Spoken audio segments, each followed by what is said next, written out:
We are really excited that Zoe Ashe-Browne is doing an interview with us. This is part of our DDP Talks To series, where we like to talk to makers, influencers, folks that are really making a change in the ballet world. So welcome, Zoe Ashe-Browne. And I'm also including in this interview our wonderful communications manager, Ellen FitzGerald, who has a much deeper background in the ballet world than I do. So I will let you two start off the interview. Great, thank you, Liza, and welcome, Zoe. Thank you so much for making the time for us today. Thank you. So can you just talk to us a little bit about how you got started in dance? So I think it was just a case of mimicry. I have an older sister, Lindsay. She is 5 years older than me. I think I can still say that now. And she started ballet lessons normally after school, and I just wanted to copy. I think I was 3 years of age. And so I had a little basic ballet class in my primary school. And then it just naturally developed to 3 classes a week, 4 classes a week. I got into a proper dance school with a qualified teacher. And then I joined the Irish National Youth Ballet Company, which is a really lovely company that gives young dancers performance opportunities. And the full circle of that is my sister is now the director, which is really, really lovely. And now, yeah, and then from there, I auditioned for ballet schools in England. I wanted to be, away from home, but not very far away from home. So I went to London and I joined the English National Ballet School back in 2007 now. And I did my 3 years of professional training there, graduating in 2009. And then I went off into professional life. That's great. What a fun story. Where are you now? What are you doing? What's going on now? Well, at the moment, I work at Opera Ballet Vlaanderen. It's actually better known as the Royal Ballet Flanders, but now we've merged with the Opera Company, so we've changed the title of the company's name. I work under the directorship of Sidi Larbi-Shikawi, who is a Belgian Moroccan choreographer, really, really incredible contemporary artist and maker. And he's someone that I've actually wanted to work with for years. So it's a real kind of dream come true company. And also during this time, during the global pandemic, I'm also very lucky to have a full-time contract. So we're based here in Antwerp. And this has been obviously a very, very strange year. They've tried to keep us as motivated as they can.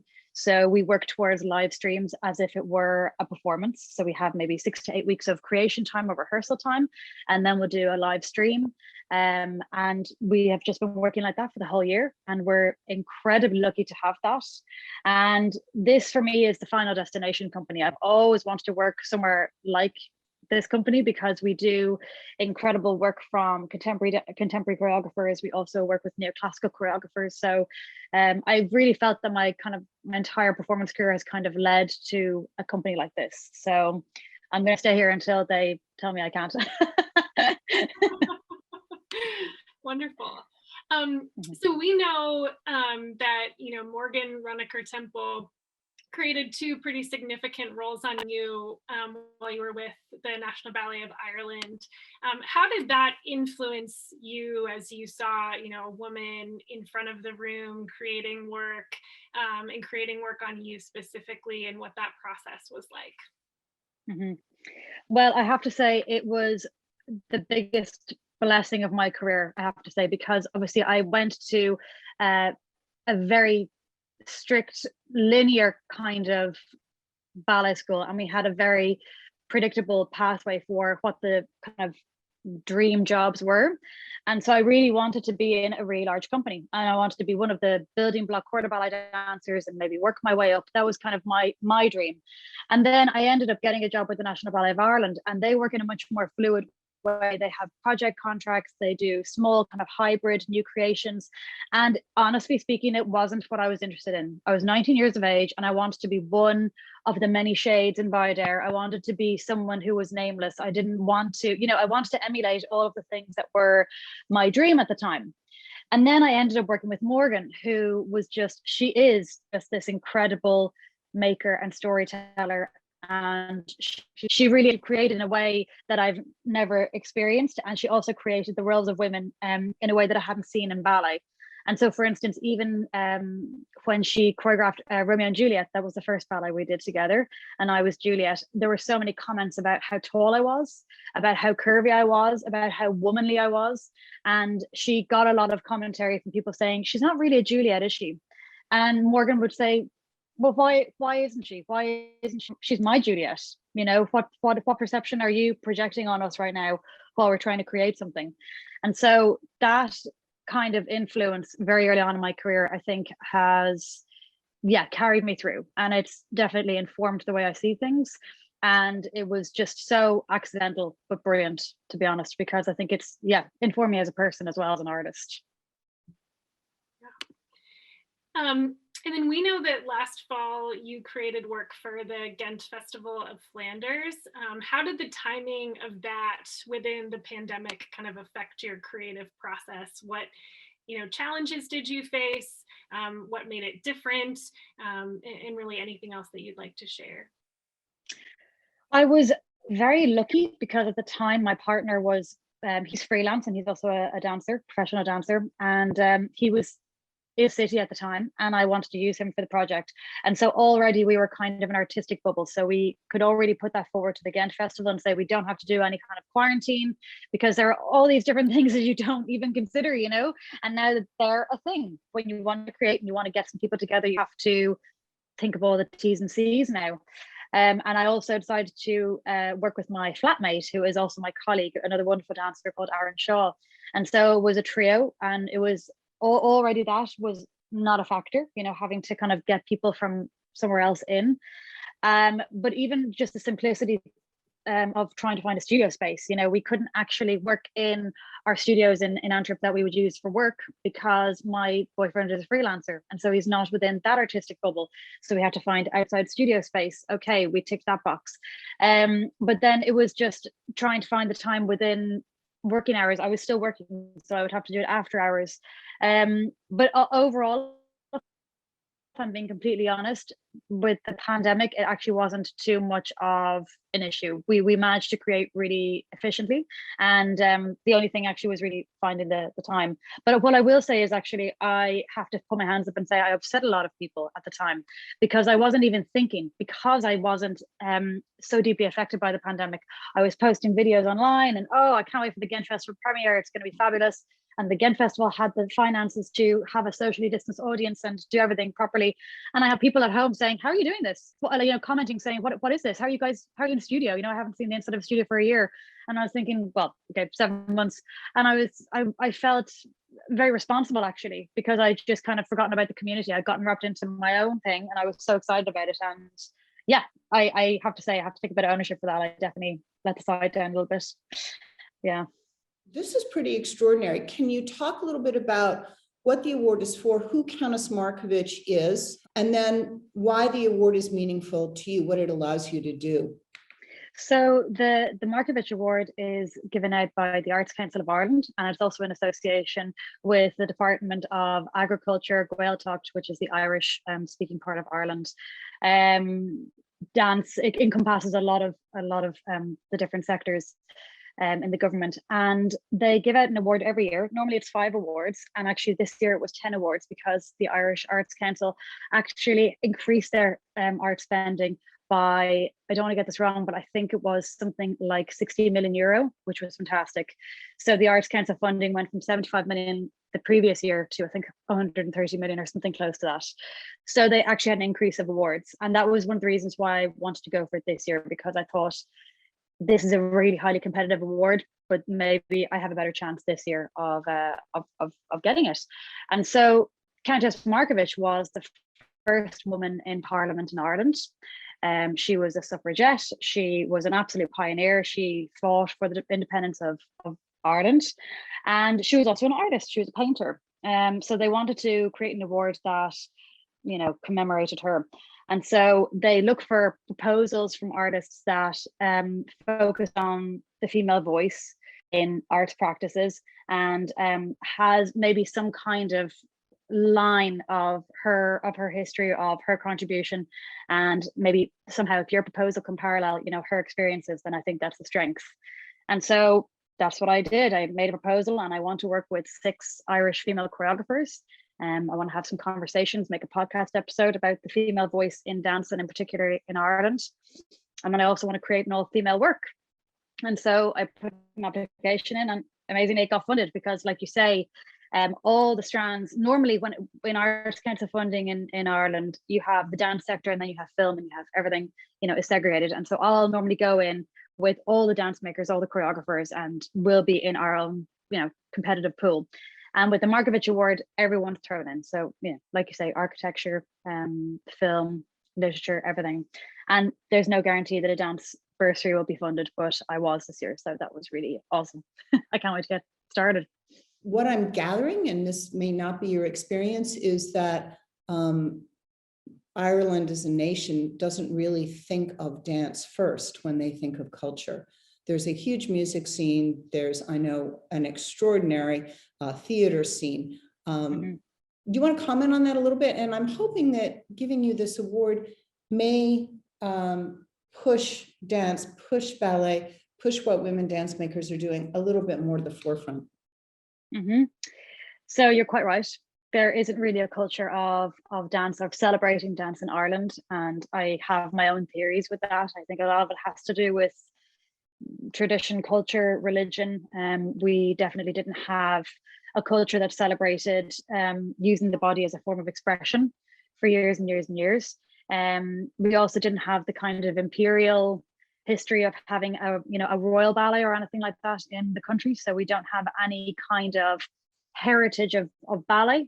And then there is definitely a growing community of contemporary dance, and I see that in the festivals, and I see that with small project-based ensembles that people are really trying to do something really meaningful. And I mean, you have got big names in the contemporary dance world like Michael Keegan-Dolan and people like that that really have a voice, and an Irish voice actually in the dance world.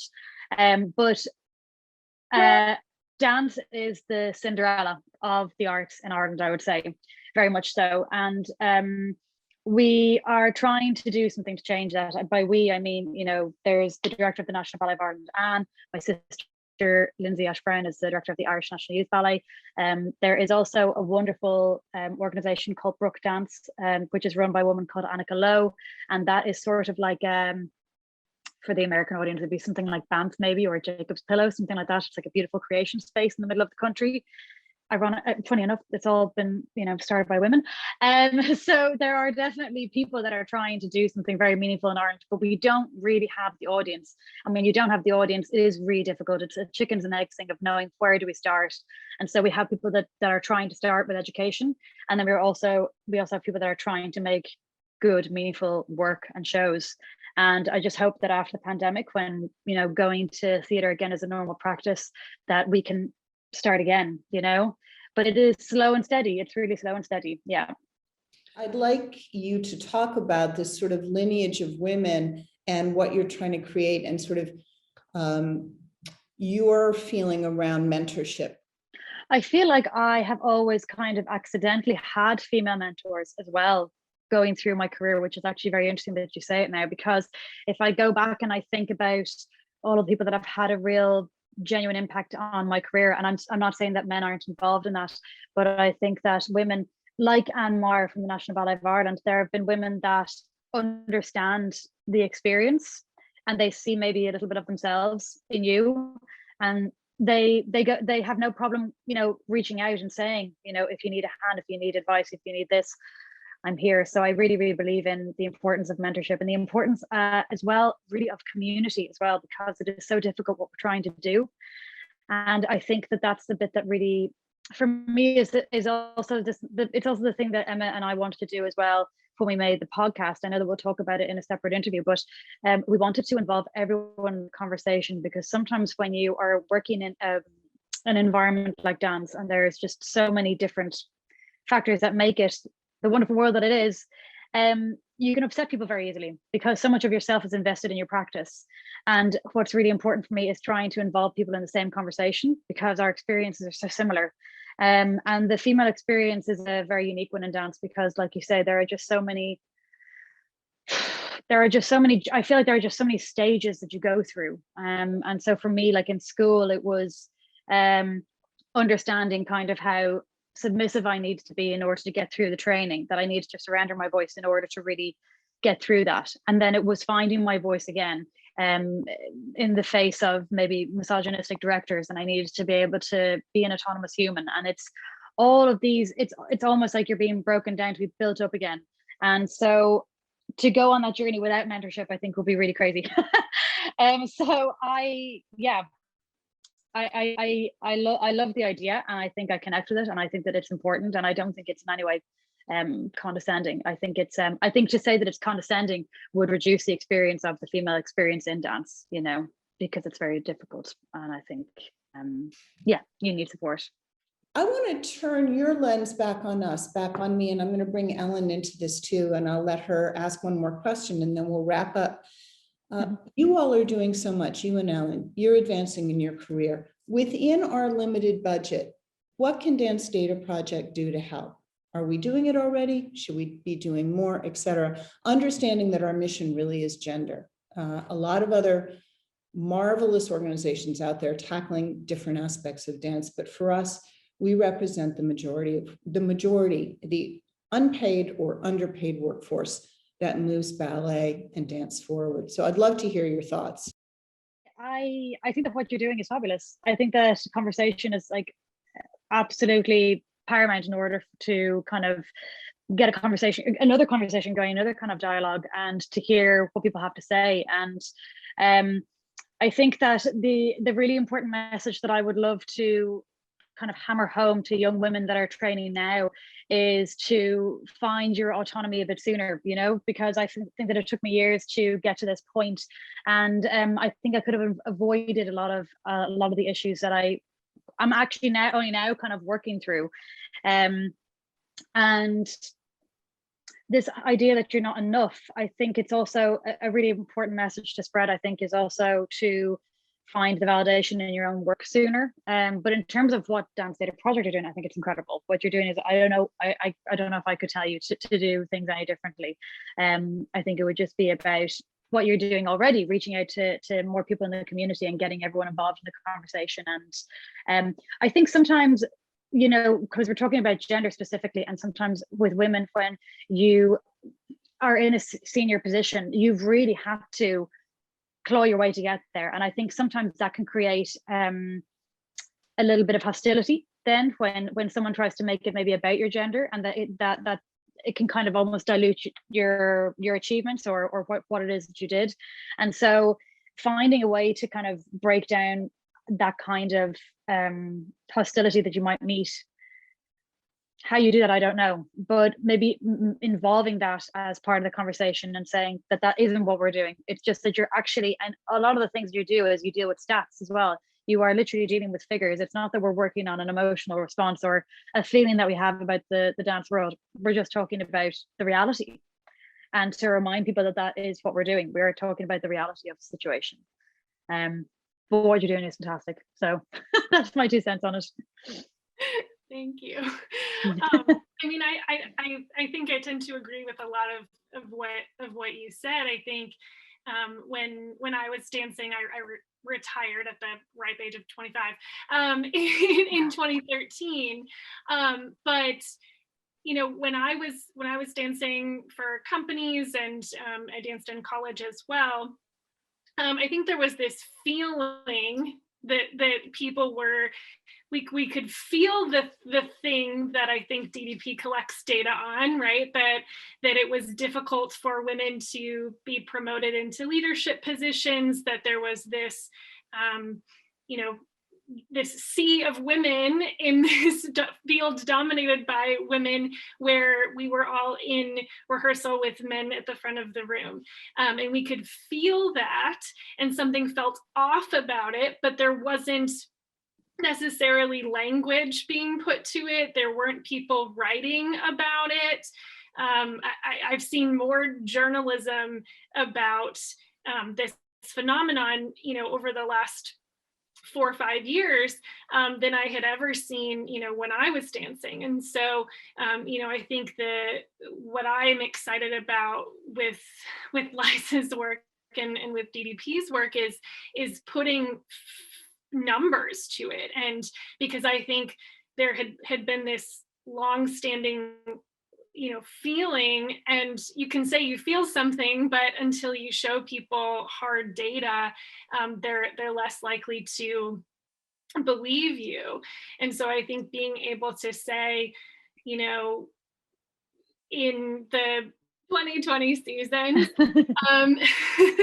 you know, we only 3 in 10 resident choreographers were women. And, you know, we were putting hard numbers to those things and defining what that means. And I think that that's really powerful. And, you know, whether or not people take that information and do anything with it, I think sometimes remains to be seen. But at least when you can put hard numbers next to something that I think has been largely a feeling among many dancers and women choreographers and women leaders, then at least you can start to have the conversation to move the needle. Before we wrap up the interview, love to talk to you a little bit about plans, commissions you might have coming up.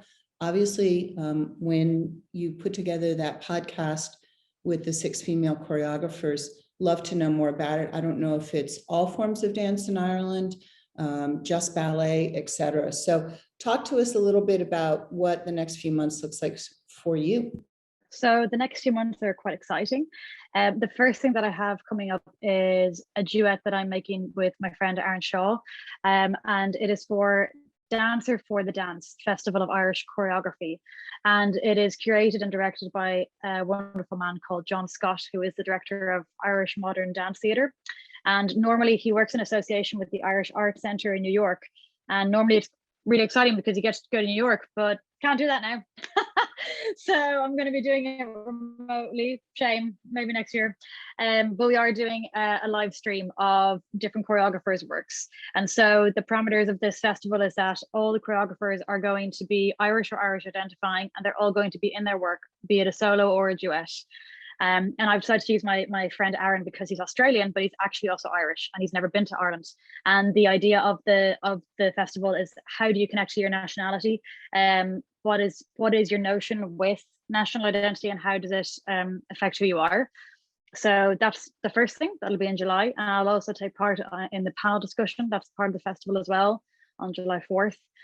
And then after that, I will actually run a summer intensive with my sister for 2 weeks in Ireland, if COVID will let us. And that's really wonderful because we invite a lot of, normally we invite international dancers and performers, but this year we're going to keep it all Irish, and we're going to create 2 weeks of workshops for students to try tap and ballet, Pilates, musical theatre, you name it. We're going to try and throw everything at them and get them in a space together, I hope, and get them feeling good after a really difficult year. And then I will get started on the work with the Markovic Awards. The first thing that I will work on is producing the podcast with Emma remotely. And I'm going to work with 6 Irish choreographers, and that they're the ones that are going to be interviewed. They're going to be 2 emerging choreographers, 2 mid-career choreographers, and 2 established choreographers. And so the established choreographers are Liz Roach, who runs her own company and is also a member of the AS Dána in Ireland, which is quite a big deal. Then we also have Marguerite Donnellan, who is an Irish choreographer and director. She's actually a director in Germany. She was director of Theatre Hagen, and now she's going to be director in Theatre Osnabrück, which is really exciting. And then I have 2 mid-career choreographers and dance makers. Sarah Reynolds is the first Irish woman to be in Netherlands Dance Theatre as a dancer. And she actually has worked with creation her entire career. So I feel like as a maker, she's really interesting to speak to. And then we have Liza O'Donoghue, who is an Irish choreographer and actress, and I'll be talking to her about her work. And then I have 2, I would say emerging, but they're actually more mid-career, if I'm being honest. So I have Roisin Whelan and Siobhán Davitt, and they are both freelance dancers and choreographers, and they make their own work. They're based primarily in Ireland, so I'll be talking to them about their practices.